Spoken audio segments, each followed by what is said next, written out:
કરવામાં આવેલું છે।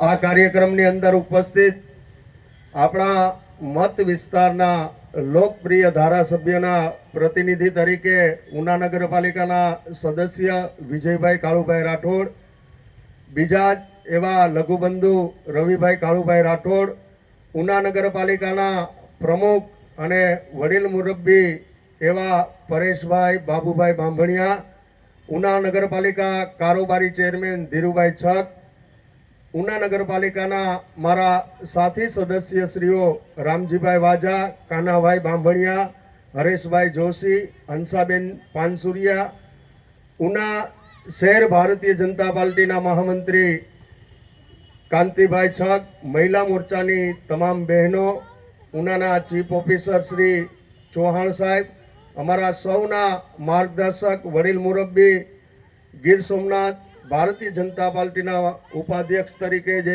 સેવા આપી છે એવા રાજુભાઈ ડાભી, ઉના નગરપાલિકાના તમામ કર્મચારી મિત્રો અને ઉના શહેર અને તાલુકાના તમામ મીડિયા પત્રકાર મિત્રો, આપ સૌ પત્રકાર મિત્રો, ગીર સોમનાથથી પણ પત્રકાર મિત્રો પધાર્યા છે, ઉનાના તમામ અલગ અલગ ન્યૂઝ ચેનલ અને તમામ પત્રકારો અહીં પધાર્યા છે।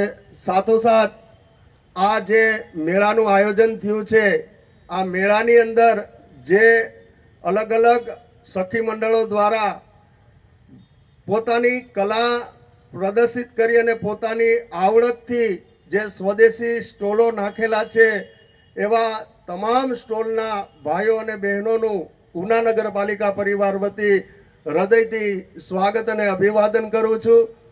આજે ઉના સખી મંડળ દ્વારા ધારાસભ્યશ્રીના પ્રતિનિધિ તરીકે જે વિજયભાઈ રાઠોડ આવ્યા છે તેમનું શાલ ઓઢાડીને સન્માન કરશે। સાથોસાથ ઉના નગરપાલિકાના પ્રમુખશ્રીઓનું પણ સખી મંડળ દ્વારા સન્માન કરવાની ઈચ્છા વ્યક્ત કરી છે।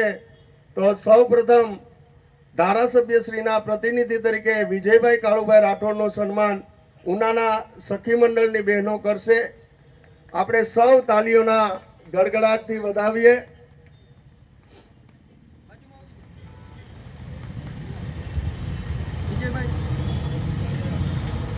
ત્યારબાદ ઉના નગરપાલિકાના પ્રમુખ શ્રી પરેશભાઈ બાબુભાઈ બાંભણિયાનું પણ સખી મંડળની બહેનો દ્વારા સન્માન કરવામાં આવે છે। સૌ નગરપાલિકાના તમામ સભ્યો વતી અમારા પ્રમુખશ્રીનું જ્યારે સન્માન થઈ રહ્યું છે ત્યારે તાલીઓના ગડગડાટથી સૌ આપણે આ અભિવાદનને વધાવીશું।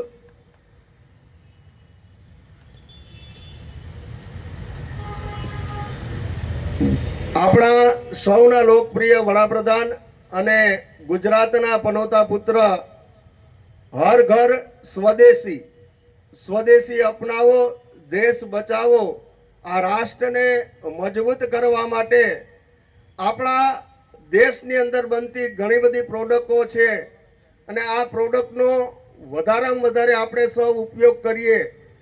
આ વસ્તુ આપણા દેશની વસ્તુ વાપરવાથી આપણને ઘણા બધા ફાયદાઓ થાય છે અને ભારત દેશના આપણા સૌના લોકપ્રિય વડાપ્રધાન નરેન્દ્રભાઈ મોદી જ્યારથી સુકાન સંભાળ્યું છે ત્યારથી મહિલા સશક્તિકરણનું અભિયાન ચલાવ્યું છે। મહિલાઓ વધારેમાં વધારે મજબૂત બને, આત્મનિર્ભર બને અને પુરુષ સમોવડી બને, પુરુષની સાથે ખંભોથી ખંભા મિલાવી અને આર્થિક પરિવારને મજબૂત કરે।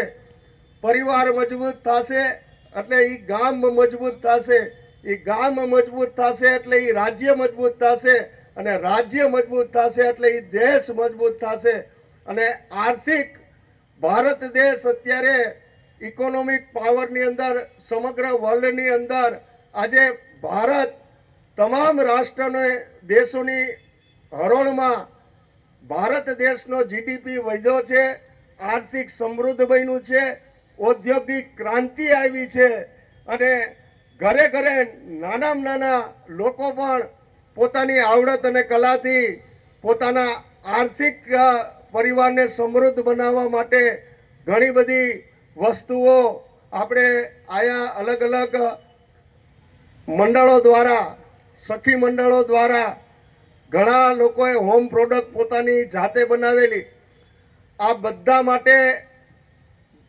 ગુજરાત સરકારના બજેટની અંદર ઘણી બધી જોગવાઈઓ છે. તમને નાનામાં નાના રોજગાર કરવા માટેની લોનો પણ સરકાર આપે છે. સખી મંડળો ચાલતા હોય તો એમાં લોન આપી મહિલાને સશક્તિકરણ કરવા માટે વગર વ્યાજની લોનો આપવામાં આવે છે. અને એનાથી તમે તમારી નીચે એક મંડળ બનાવી અને સારો ગૃહ ઉદ્યોગ, ઘરમાં ઘણી દીકરીઓ અને માતાઓ ગૌશાળાઓ ચલાવે છે, પશુપાલનો ચલાવે છે ને અઢળક એમાંથી કમાણી કરે છે. ઘણી પ્રાકૃતિક ખેતીઓ કરી અને ઘણા બધા આપણા ભારત દેશની લોકલ પ્રોડક્ટો બનાવી અને ખૂબ સારી કમાણી કરે છે. આપણે વિદેશમાંથી કોઈ પણ વસ્તુ આયાત કરીએ, ટેક્સ અને બધું ભરી રૂપિયાની વસ્તુ આપણા દેશમાં પહોંચે તો 10 રૂપિયા થાય છે. આ 10 રૂપિયાને બદલે આપણા દેશમાં બનતી રૂપિયાની વસ્તુને 2 રૂપિયા આપી ને આપણા લોકોને આર્થિક મજબૂત કરીએ અને ભારત દેશ મજબૂત થશે એટલે આપણો દેશ મજબૂત થશે, આપણું રાષ્ટ્ર મજબૂત થશે. સમગ્ર વર્લ્ડની અંદર અત્યારે ભારત માતાનું નામ સમગ્ર વિશ્વની અંદર ડંકો વાગે છે. આ ને આપણે કાયમી રાખવા માટે આપણા દેશની અંદર બનતી વસ્તુઓનો વધારેમાં વધારે ઉપયોગ કરીએ, વિદેશી વસ્તુઓનો ત્યાગ કરીએ અને સ્વદેશી વસ્તુ વધારેમાં વધારે વાપરીએ. એટલું કહી વિરમું છું. ભારત માતા કી જય. જય જય ગરવી ગુજરાત.